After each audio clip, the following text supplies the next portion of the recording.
प्रणते मौलिमणे प्रवाना मुद्योतिकं दलिते पापितमोवितानं सम्यक् प्रणमजिनपादि युगं युगादा वनं वनं भवजले पतितां। बोलो आदिनाथ भगवान की जय। महंतोंगाचार्य महाराज की जय। आचार्य विद्यासागर जी महाराज की जय।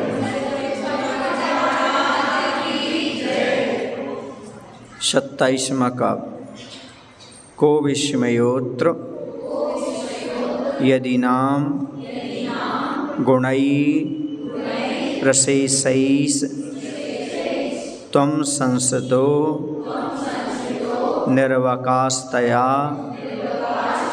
मुनीश दोषैरुपात्त विविधाश्रय जातगर्वै स्वप्नान्तरेऽपि न कदाचिदपीक्षितोऽसि। को विस्मयोऽत्र यदि नाम गुणैरशेषैः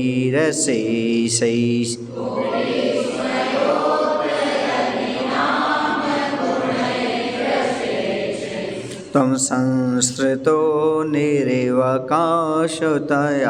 मुनीश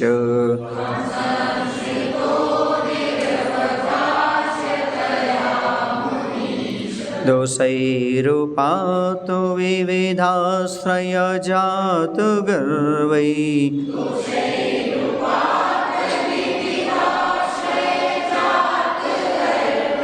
स्वप्नान्तरेऽपि न कदाचिदपीक्षितोऽसि।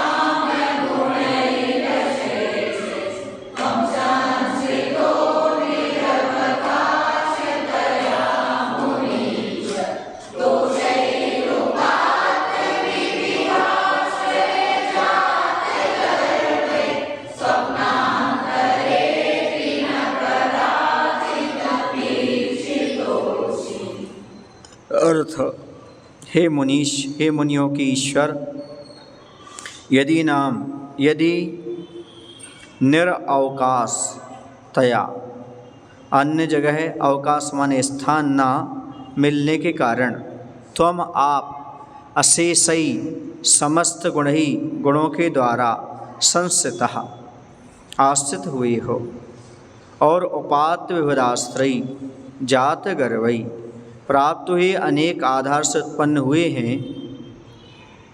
जो भी गर्व माने अहंकार जिनको ऐसे दोषों के द्वारा स्वप्नांतरे अपि स्वप्ने में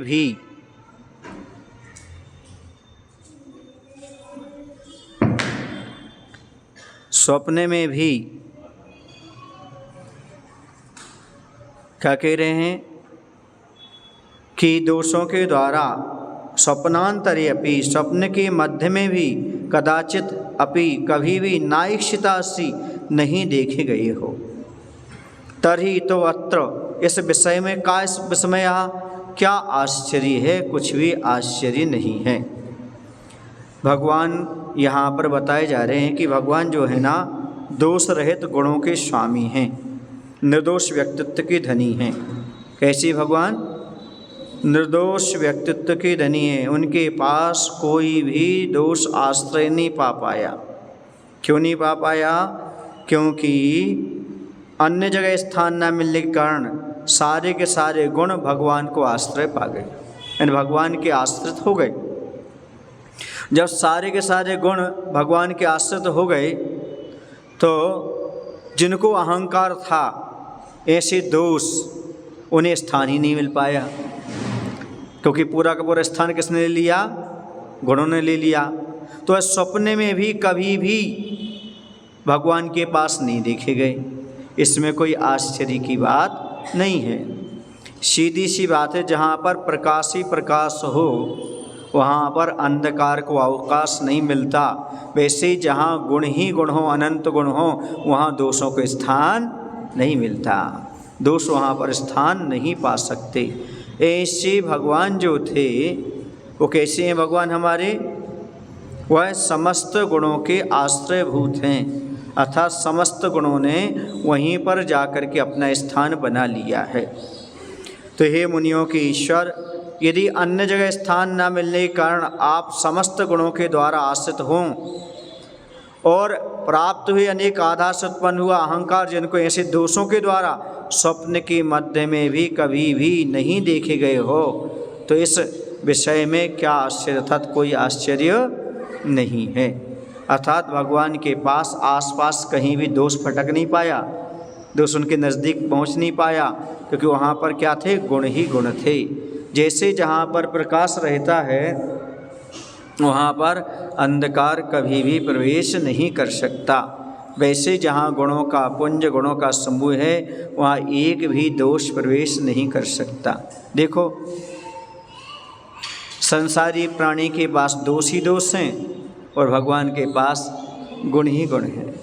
इसलिए भगवान की हम आराधना उपासना करते हैं कि हे भगवान, हमारे जो दोष सारे समाप्त हो जाएं और जो आपके पास हैं गुण वो हमारे पास आ जाए। बंदे तद्गुण लब्धि, आपके गुणों की प्राप्ति के लिए ही हम आपकी आराधना, पूजा अर्चना, स्तोत्र पाठ, ध्यान, भक्ति, स्तुति, स्तवन सब कर रहे हैं। क्यों? क्योंकि आपके पास गुण के अलावा कुछ भी नहीं है और हमारे पास दोष के अलावा कुछ भी नहीं है। तो हमारे दोष समाप्त हो जाएं।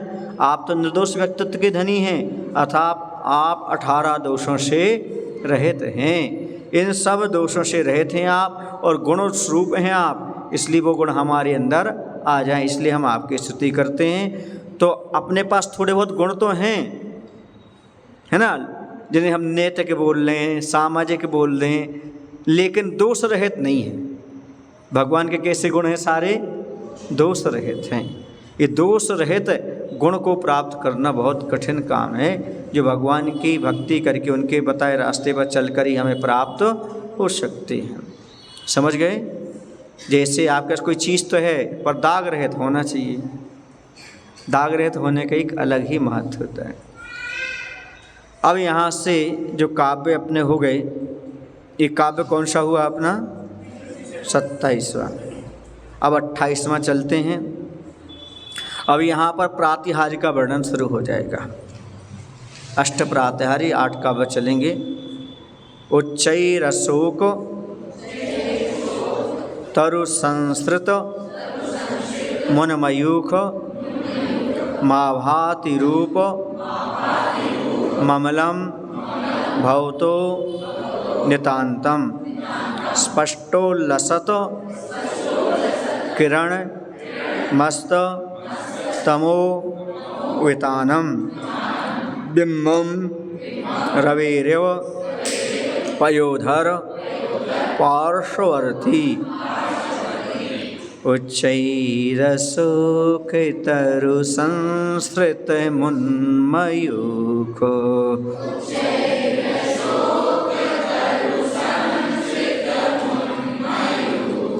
मभाति रूपममिलं भवितो नितान्तम्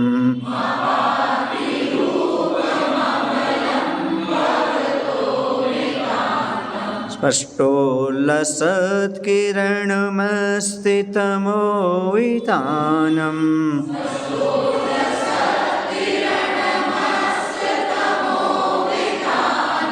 बिम्बं रवेरिव पयोधरो पार्श्ववर्ती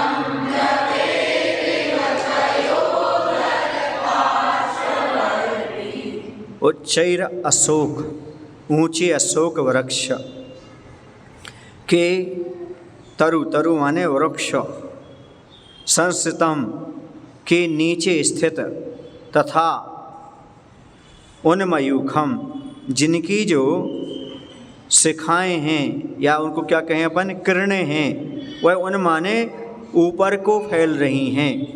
ऐसा भवतः आपका अमलम रूपम उज्ज्वल रूप, स्पष्ट उल्लसित किरणम, स्पष्ट रूप से उल्लसित माने शोभायमान है, किरणम माने किरणें जिसकी, और अस्ततमोवितानम, अस्त माने नष्ट कर दिया है, तम माने अंधकार, वितानम माने उसके समूह को या उसके विस्तार को, नष्ट कर दिया है अंधकार के विस्तार को या उसके समूह को, जिसने ऐसे पयोधर, पयोधर माने पानी को धारण करने वाले, कौन, बादल,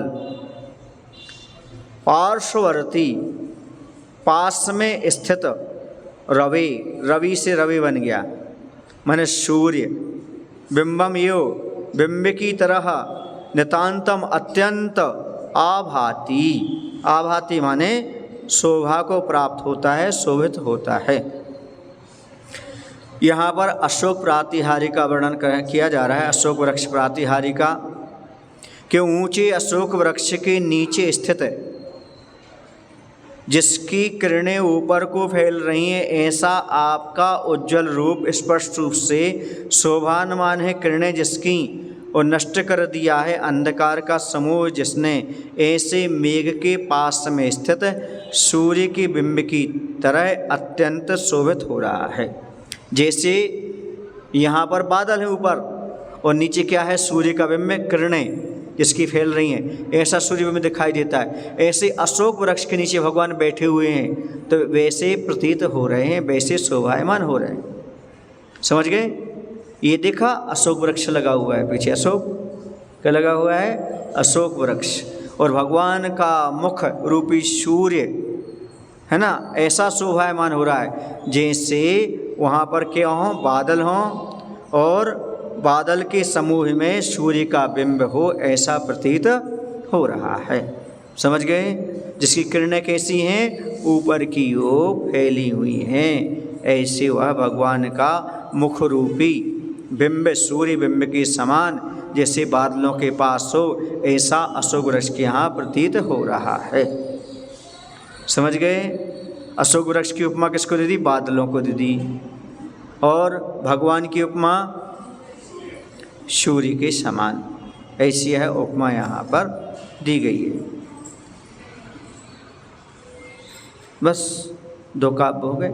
बोल महावीर भगवान की जय। ऐसे विद्यासागर।